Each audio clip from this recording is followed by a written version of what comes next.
You have convinced yourself that you are operating on a completely different frequency than the rest of the world. You have cut off your friends. You spend 14 hours a day locked in your room, staring at screens. And you justify your total disconnection from society by claiming you are simply grinding in silence. You wear the aesthetic of the lone wolf like a badge of honor. You tell yourself that you are a highly focused Sigma, a misunderstood introvert who does not need the cheap validation of the herd. But when the screen goes dark and you are forced to sit in the deafening silence of your own reality, a cold, suffocating truth creeps into the back of your mind. You are not building an empire. You are hiding.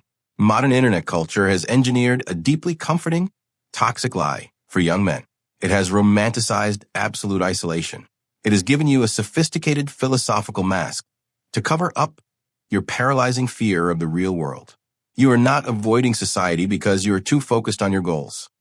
You are avoiding it because you are secretly terrified of rejection, social friction, and brutal competition.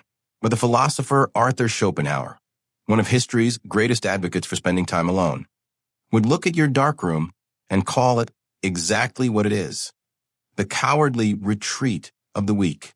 Schopenhauer understood a terrifying distinction that modern society completely ignores: the massive, undeniable difference between true solitude and pathetic isolation. Schopenhauer argued that solitude is the chosen environment of the strong. It is the deliberate, strategic withdrawal from the noise of the herd to forge your mind, build your capital, and sharpen your weapons.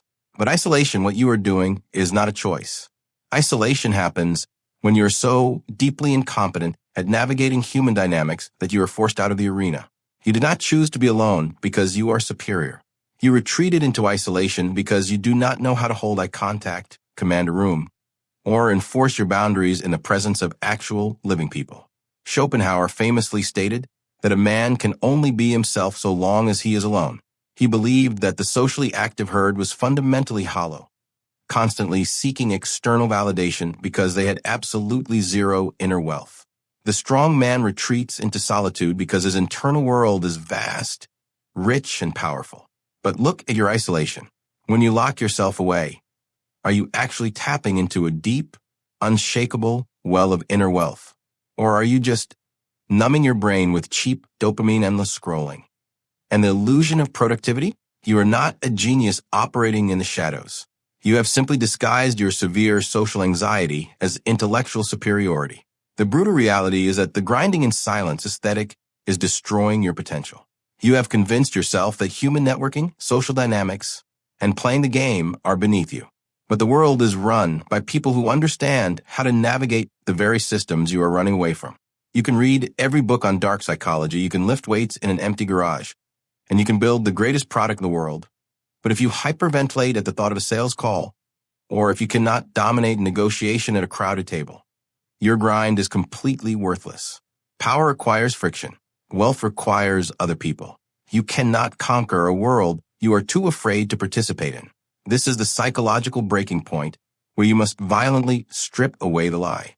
You have to stop using the title of introvert as a sophisticated shield for your cowardice.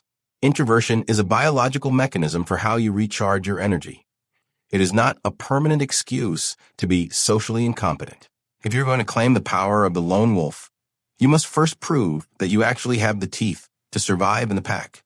You must force yourself out of the invisible prison of your bedroom and step directly into the chaos of the social arena. You need to look people in the eye, project your voice, handle rejection, and completely master the art of human friction. True, terrifying power does not come from hiding from a world. It comes from stepping into the center of the room, dominating the environment, taking exactly what you want, and then, and only then, choosing to walk away into the quiet of your own kingdom. Stop grinding in the shadows because you are afraid of the light. Master the room. Forge your armor in the fire of real human interaction and earn the right to true solitude.